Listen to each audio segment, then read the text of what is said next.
باقی کو تو چھوڑ دو، باقی کو چھوڑ دو. میں اگر امریکہ جاؤں، یورپ جاؤں، ایران جاتا ہوں، سعودیہ جاتا ہوں، برطانیہ جاتا ہوں، مجھ سے پوچھے تم کس ملک کے ہو، میں کیا کہوں؟ تم لوگ خدا واسطے بتا دو، میں کیا کہہ دوں؟ میں پاکستان کا ہوں. میں کس شرم سے کہہ دوں کہ میں پاکستان کا ہوں، جہاں تمہارے ایک یونیورسٹی کے اندر 5,500 عورتوں کی عزتیں استادوں نے لوٹا. آخر کوئی غیرت میرے پاس بھی ہے یا نہیں ہے؟ میں کسی غیرت مند باپ اور ماں کا تو بیٹا تو ہوں، میں کس طرح کہہ دوں کہ میں پاکستان کا ہوں؟ یورپ بھی پناہ مانگے، امریکہ بھی تم سے پناہ مانگے. ایک مولوی کے لیے تم نے ایجنسیوں نے پیسے دے دے کر کے اس مولوی کو کہا فلانے لڑکے کے ساتھ یہ ملوث ہے. تمہارے ساری کے سارے میڈیا متوجہ ہو گئے، ٹیلی ویژن میں، اخبار میں اور جرائد کے اندر سب میں مولوی صاحب نے یہ کیا، مولوی صاحب نے کیا. مولوی بھی تو ظاہر ہے کہ وہ فرشتے کا بچہ نہیں ہے، اس سے غلطی ہو سکتی ہے، کرے گا مولوی. لیکن ایک تمہاری یونیورسٹی کے اندر 5,500 عورتوں کی عزتیں لوٹ گئی، کہاں ہے؟ اگر میں تمہیں بے دین نہ کہوں، لا مذہب نہ کہوں اور بے حیا تمہیں نہ کہوں تو میں کیا کہہ دوں؟ کوئی لفظ تو مجھے بتا دو نا. ولا تقربوا الزنا انه كان فاحشة ومقتا ولا تقربوا الزنا انه كان فاحشة ومقتا وساء سبيلا. انه كان فاحشة وساء سبيلا. بے حیائی کا راستہ ہے، بے حیائی کا راستہ ہے. میرے نبی نے فرمایا کہ 1.25 لاکھ انبیاء گزرے ہیں، لیکن 1.25 لاکھ انبیاء نے ایک فارمولہ دیا ہے. وہ فارمولہ کیا ہے؟ فرمایا من کلام النبوۃ الاولی اذا لم تستحی فاصنع ما شئت. بے حیا بن جاؤ پھر ماں کے ساتھ بھی بدکاری کرے، بے حیا بن جائے تو بہن کے ساتھ بدکاری کرے، بے حیا بن جائے تو بیٹی کے ساتھ بھی اپنا منہ کالا کرے، بے حیا بن جائے پھوپھی اور خالہ کی عزتیں بھی لوٹے، بے حیا بن جائے یونیورسٹی میں معصوم بچیوں کی عزتیں بھی لوٹے. انہ کان فاحشۃ. واہ اللہ تجھ پہ قربان جاؤں، واہ محمد تجھ پہ قربان جاؤں. مسئلہ حل کر دیا ایک لفظ میں. بے حیا جانور بھی اس طرح نہیں ہوتے. آپ لوگوں کو پتہ نہیں ہوتا، ہم لوگ بھیڑ بکریاں چرانے والے ہیں، ہم لوگ دیہاتی، میں خانہ بدوش کا بیٹا ہوں، ایک چرواہے کا بیٹا ہوں.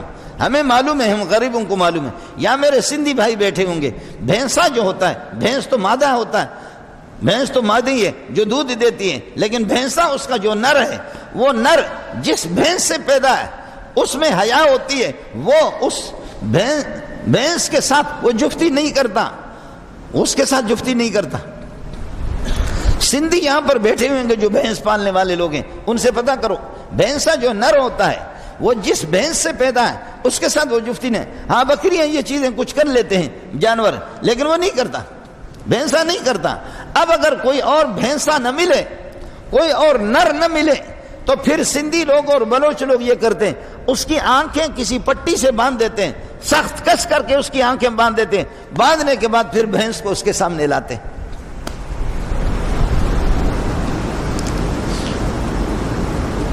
جی یہ جانوروں میں بھی حیا ہے. یہاں میرے سندھی بھائی بیٹھے ہوئے ہوں گے، یہاں بلوچ بیٹھے ہوں گے، پٹھان بھی، وہ بھی بھینس پالتے ہیں. بھینسا وہ جفتی نہیں کرتا اس بھینس کے ساتھ، اس بھینس کے ساتھ جفتی نہیں کرتا. آنکھیں اگر کوئی اور بھینسا نہ ملے، مجبور ہو کر کے مالک پھر ان کی آنکھیں باندھ دیتے ہیں، باندھ کر کے پھر بھینس لاتے ہیں اس کے سامنے، اور جب اس کے ساتھ جفتی کرتا ہے، جفتی کرنے کے بعد جب اس کی آنکھیں کھول دیتے ہیں، آنکھیں کھولنے کے بعد وہ دیکھ کر کے کہ یہ میری ماں ہے، کہ میں نے ماں کے ساتھ بدکاری کی ہے، تو پھر بھاگ جاتا ہے، اپنا سر ٹکراتا ہے دیواروں کے ساتھ، درختوں کے ساتھ اپنا سر ٹکراتا ہے کہ تم تو بے غیرت تھے، لیکن میری آنکھیں باندھ کر کے مجھے بھی بے غیرت تم نے بنا دیا.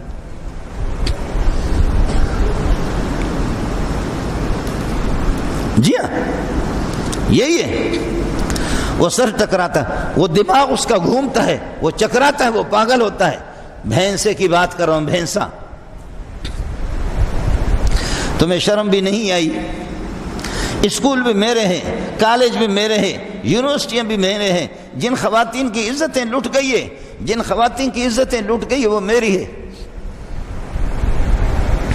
حضرت ابو امامہ کی روایت ہے کہ ایک صحابی آگے کہنے لگے کہ یا رسول اللہ، میں زنا سے رک نہیں سکتا، میں بدکاری کا عادی ہوں، عادی مجرم، قدیم مجرم ہوں.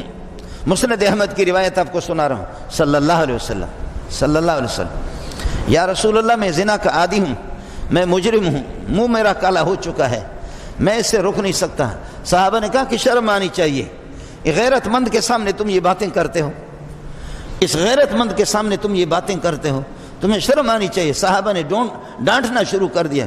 رسول پاک صلی اللہ علیہ وسلم نے فرمایا ڈانٹو نہیں، اس کو میرے قریب آنے دو، قریب آنے، واہ محمد واہ صلی اللہ علیہ وسلم۔ اس کو قریب بلایا، بلا کر کے کہنے لگے کہ میرے پیارے، واہ محمد واہ، تیری تربیت پہ قربان جاؤں۔ کہنے لگے میرے پیارے یہ بتاؤ کہ کسی کی بیٹی کی عزت لوٹتے ہو، کسی کی بہن کی عزت لوٹتے ہو اور کسی کی بیوی کے ساتھ بدکاری کرتے ہو، میرے پیارے یہ بتاؤ کہ آپ کی بہن کی عزت اگر کوئی لوٹے آپ کو صدمہ ہوگا نہیں ہوگا، برداشت کرو گے؟ کہنے لگے یا رسول اللہ تجھ پہ میرے ماں باپ قربان جائے، میں برداشت نہیں کروں گا۔ کہا تیری ماں کی عزت اگر کوئی لوٹے میرے پیارے آپ کو صدمہ ہوگا نہیں ہوگا؟ پھر زندہ رہنے کے قابل رہو گے؟ پھر جی سکو گے؟ کہنے لگے کہ میرے ماں باپ تجھ پہ قربان، مجھے برداشت نہیں ہے۔ کہنے لگے کہ بیٹا جیسے آپ کو صدمہ ہوتا ہے تو اسی طرح جن کی بہنوں کی، بیٹیوں کی، بیویوں کی عزتیں آپ لوٹتے ہیں، اگر ان کو پتہ چلے تو وہ بھی کہیں گے کہ اللہ زمین شک ہو جائے، ہم اس زمین میں چلے جائیں، اور ان کو بھی تو صدمہ ہوگا۔ بیٹا دوسروں کو صدمہ نہ دیا کرو، حیا والے لوگ اس کو پسند نہیں کرتے۔ کہنے لگے کہ یا رسول اللہ میرے لیے دعا کرو، میں بہت مجرم ہوں، میں بہت مجرم ہوں۔ میرے نبی نے فرمایا، اوپر آسمان کی طرف ہاتھ اٹھا کر کہنے لگے کہ اے اللہ اس کی نگاہوں میں بھی حیا پیدا کر دے، اس کی نگاہوں میں بھی حیا پیدا کر دے، اس کے دل و دماغ کے اندر بھی حیا پیدا کر دے، اور اے اللہ اس کو غیرت مند بنا دے۔ حضرت ابو امامہ کہتے ہیں خدا کی قسم اس بندے کو اس کے بعد ہم نے دیکھا کبھی کسی خاتون کو دیکھتا بھی نہیں تھا، ہمیشہ نظر نیچے ہوتی تھی۔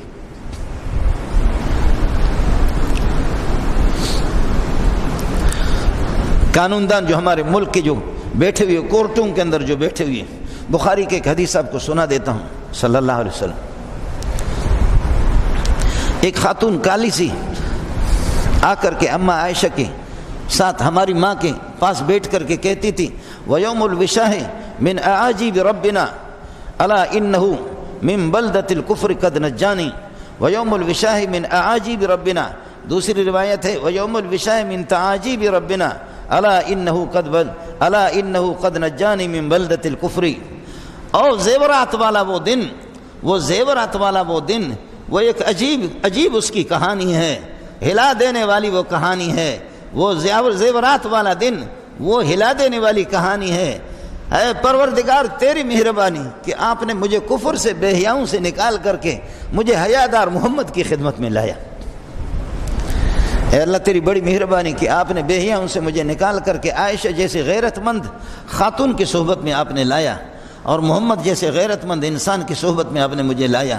اماں فرماتی کہ یہ شعر کہہ کر کے وہ روتی تھی وَيَوْمُ الْوِشَاهِ مِنْ أَعَاجِيبِ رَبِّنَا وَيَوْمُ الْوِشَاهِ مِنْ أَعَاجِيبِ رَبِّنَا وَيَوْمُ الْوِشَاهِ مِنْ أَعَاجِيبِ رَبِّنَا أَلَا إِنَّهُ مِنْ بَلْدَةِ الْكُفْرِ قَدْ نَجَّانِي۔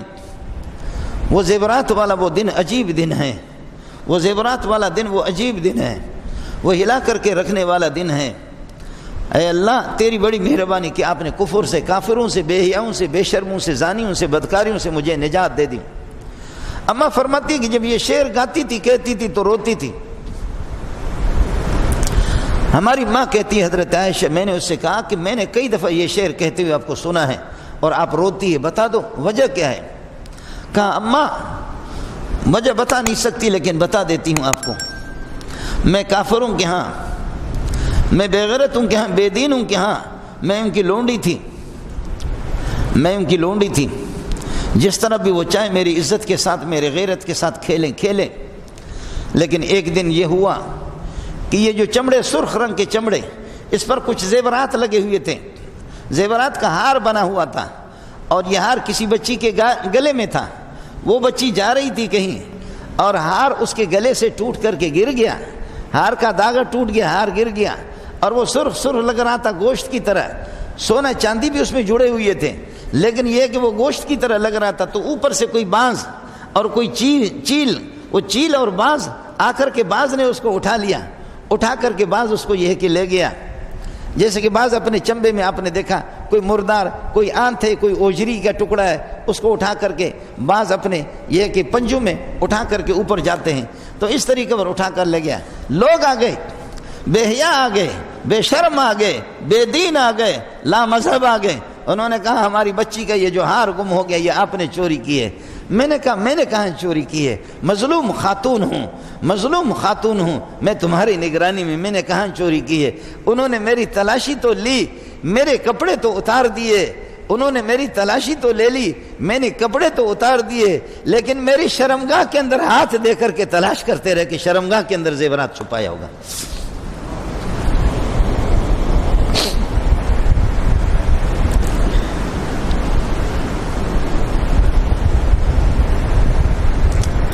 یہ آپ کے نظام والے کہاں ہیں؟ وَيَوْمُ الْوِشَاهِ مِنْ أَعَاجِبِ رَبِّنَا. اماں فرماتی کہ یہ شعر کہہ کر کے وہ روتی تھی. میں نے مجبور کر دیا کہ بتا دو. کہا اماں جی میرے ساتھ ظلم ہو گیا، میری عزت کے ساتھ تو کھیلے لیکن یہ کہ ان کے زیورات گم ہو گئے. مجھے وہ دن یاد ہے کہ میدان پہ انہوں نے میرے کپڑے اتار دیے، ایک خاتون ہو کر کے میرے کپڑے انہوں نے اتار دیے، اور تلاشی تو مجھے ننگی کر کے چھوڑ دیا. تلاشی لے لی، زیورات نہیں ملے. آخرکار میری شرمگاہ کے اندر ہاتھ دیتے رہے کہ سونا چاندی آپ نے ادھر چھپایا ہوا. اس لیے اس نظام پہ لعنت بھیجتی ہوں اور محمد کے لیے دعائیں کرتی ہوں، محمد رسول اللہ کی غیرت کے لیے، محمد کی اولاد کے لیے دعائیں کرتی ہوں. یہ بخاری کی روایت سنا رہا ہوں آپ کو، یہ جیو ٹیلی ویژن کی خبریں نہیں ہیں، بخاری کی روایت آپ کو سنا رہا ہوں. تمہاری مرضی، ہم بے بس، بے کس، بے سہارا ہے، ہم بے بس ہیں. تم چاہو تو ایئرپورٹوں پر تلاشی بھی لے لو، عورتوں کی شرمگاہ کی بھی تلاشی لے لو، اور مولوی کی خصوصیتیں بھی ہم بخدا خود جاتے ہیں ایئرپورٹوں پر. دیکھ بس ہم بھی بے حیا بن چکے ہیں، ہمارے بڑے بھی اسی طریقہ پر ہیں. بوڑھے مولوی بھی جاتے ہیں، اس کے خصوصیتیں بھی دیکھتے کہ ادھر کوئی چرس مرس رکھا ہوا تو نہیں. اور مشینیں ان کی اس قسم کی آ گئی ہے کہ جس میں وہ میرے سب کچھ اندر بھی دکھائیں. کپڑوں کے اوپر اگر وہ مشین لگا رہے ہیں تب بھی ان کو پتہ چلتا ہے کہ مولوی صاحب کا دوبر کتنا ہے اور مولوی صاحب کے سامان کتنا ہے. یہ دیکھنے کے بڑے شوقین ہیں. یہ کہاں ہے تمہارے نظام؟ یہ کہاں ہے تمہارے نظام؟ 5,500 عورتوں کی عزتیں تمہاری ایک یونیورسٹی کے اندر لٹ گئی. میں یہ کہہ سکتا ہوں کہ کراچی یونیورسٹی میں اس سے بڑھ کر کے، پشاور یونیورسٹی میں کہتا ہوں اس سے بڑھ کر کے، بھاولپور یونیورسٹی میں یہ ہو گیا، اس کے علاوہ اسلام آباد یونیورسٹی میں اس سے بڑھ کر کے، سندھ یونیورسٹی کے اندر میں خود پڑھ چکا ہوں، میں خود PhD ڈاکٹر بھی ہوں، میرا جانا کبھی کبھار ہوتا تھا. اس سے بڑھ کر کے ہے. کہاں ہے تمہارا نظام؟ یہ زنا کی ساری سہولتیں تم خود فراہم کرتے ہو. حضرت ابو ہریرہ کی روایت ہے، میرے نبی فرماتے صلی اللہ علیہ وسلم، واہ محمد واہ، کچھ ایک زنا ہوتا ہے، بدکاری ہوتی ہے، اور کچھ زنا کے مبادیات ہوتے ہیں. زنا کے مبادیات میں یہ ہے، میرے نبی فرماتے ہیں کہ آنکھوں کی زنا یہ ہے، آنکھوں کی زنا یہ ہے، کسی کو اجنبی خاتون کو دیکھ لینا، آنکھوں سے آنکھیں ملانا، اس کے زیورات کو دیکھنا، اس کے بناؤ سنگار کو دیکھنا، یہ تیری آنکھیں زانی ہے. اور فرمایا کہ پھر یہ کہ کان سے اس کی باتوں کو سن لینا، یہ کانوں کی زنا ہے. اور دماغ میں سوچنا، دماغ کا زنا ہے. ہاتھ جا کر کے ملانا، ہاتھ کا زنا ہے. پاؤں پہ جانا اس کے پاس، پاؤں کا زنا ہے. آگے پھر چلتے چلتے ہاتھ کو تم نے زانی بنا دیا. مخلوط تعلیم کا نظام تم نے شروع کیا. کالج میں 2 کرسیاں ایک ساتھ ہیں، مرد اور عورت کو تم نے ایک ساتھ بٹھایا. ہاتھ بھی ملائیں گے، سینہ بھی ملائیں گے، آنکھیں بھی ملائیں گے، اور سونگیں گے بھی ایک دوسرے کی خوشبو کو بھی سونگیں گے، اور ایک دوسرے سے پیار بھی کریں گے. آخر یہ ہاتھ ملانا یہ کس لیے ہوتا ہے اجنبی کے ساتھ؟ یہ پیار کرنا کس لیے ہوتا ہے؟ یہ پاؤں میں جل کر کے اس کے پاس جانا اور کرسی پہ جا کر کے بیٹھنا. تمہارے اس نظام تعلیم پہ کوئی لعنت نہیں بھیج سکتا. مولوی منظور لعنت بھیجتا ہے، کر لو جو کچھ کرنا ہے. اس پہ کوئی بھی کسی میں ہمت نہیں ہوگی. لیکن اس مخلوط تعلیم پر میری ماں اور میری بہنیں، میری بیٹیوں کو زانی تم نے خود بنا دیا. اجنبی لڑکوں سے ہاتھ ملانے پر تم نے مجبور کر دیا، بات کرنے پر تم نے مجبور کر دیا، استاد کو اس کے رخسار دکھانے پر تم نے. اور جامعۃ الازہر جو پوری کائنات کا ایک غیرت مند یونیورسٹی تھا، جہاں علماء، مفسرین، محدثین، لیکن آج وہ مدرسہ نہیں، وہ زنا کا اڈا ہے جامعۃ الازہر. جامعۃ الازہر میں اب وہ مولوی ٹائی لگا کر کے، ننگا سر ہو کر کے، وہ مولوی مصری، اس خبیث کا مولوی ہونا کیا ہوگا، ٹائی بھی لگاتا ہے، ننگا سر ہو کر کے وہ مولوی، اس کے سامنے بھی اس مدرسے کے اندر، جامعۃ الازہر کے اندر لڑکے لڑکیاں ایک ساتھ بیٹھی ہوئی. لیکن ایک بہن اللہ آپ کا بھلا کرے، ایک بہن وہ برقع پہن کر کے وہ بیٹھی ہوئی ہے، استاد کی سبق کو سن رہی ہے، تو ملک کا مفتی اعظم، مصر کا مفتی اعظم کہتا ہے باقی عورتیں خوبصورت ہے، چہرے دکھانے کے قابل ہے، لیکن یہ کالی بچھو ہے، اس لیے اس نے اپنے چہرے کو چھپایا۔ اوے مفتی، تیرے مفتی گیری پہ بھی لعنت ہو، اور بغیرت دنیا کا مفتی۔